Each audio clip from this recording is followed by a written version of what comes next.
My roommate stole my private photos, followed my boyfriend, and sent him messages pretending to be me. But the moment that truly froze my blood was when I walked into my bedroom and found her on my bed, wearing my lingerie. Her name was Emily. For about 2 weeks, she had been calling my boyfriend Ethan, our boyfriend.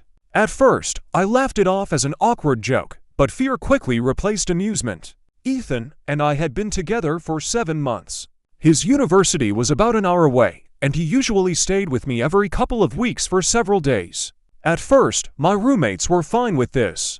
Ethan was kind and helpful. He cooked, cleaned, and fixed things around the apartment. Emily's boyfriend had broken up with her in September, and after that, her behavior shifted. It started subtly. She waited in the kitchen while Ethan cooked dinner for us, watching closely. She commented on how strong he was, how capable, how different he seemed from her ex. Then came the jokes. If Ethan brought me coffee, Emily would smile and say, "Our boyfriend is so thoughtful." I told her to stop. She brushed it off, saying roommates share everything. I reminded her that sharing groceries isn't the same as sharing a partner. For a short while, things calmed down. Then she began tracking us. We shared locations for safety. Whenever Ethan and I went out, Emily would text asking where we were and whether she could join. If we didn't answer, she showed up anyway at restaurants, movie theaters, even on quiet walks meant just for us. She started entering my bedroom without knocking. We locked the door, but if we forgot, she'd wander in like she belonged there. One night after midterms, I was drunk and called Ethan. Emily grabbed my phone out of my hand and started talking to him, laughing, making explicit comments, telling him what to do. After that, Ethan began visiting less. When he did come, he barely left my room. Sometimes I could hear Emily breathing outside the door.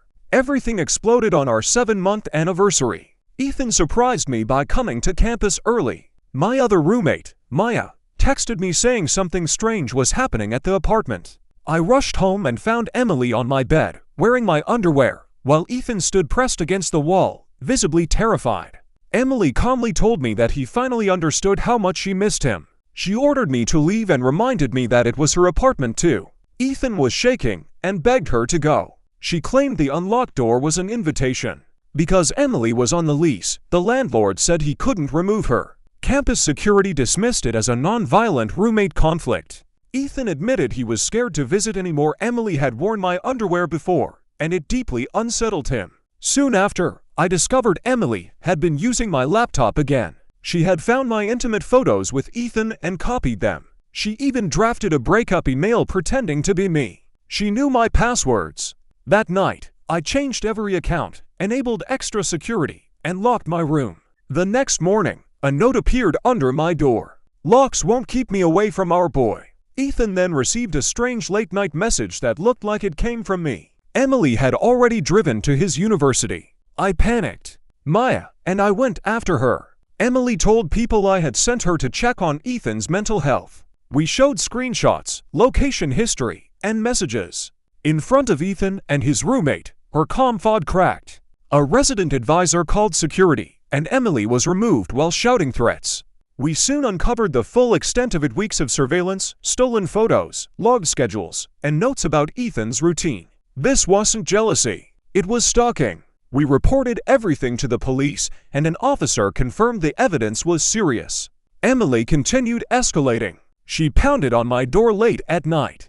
Later, she broke my lock, trashed my room, and stole personal items. That violation led to her arrest for burglary and breaking a restraining order. The court issued a permanent protective order. My landlord allowed me to end the lease early, and I moved into a small studio. Emily violated the order twice more before accepting probation and transferring to a different university. I started therapy. The fear didn't disappear overnight, but it slowly loosened its grip. Ethan and I stayed together and learned to communicate honestly through the trauma. 6 months later, I can walk without constantly looking over my shoulder. I learned that protecting myself isn't selfish. I don't owe anyone access to my body, my home, or my relationship. 6 months ago, I never believed it'd feel safe again, but now, I do.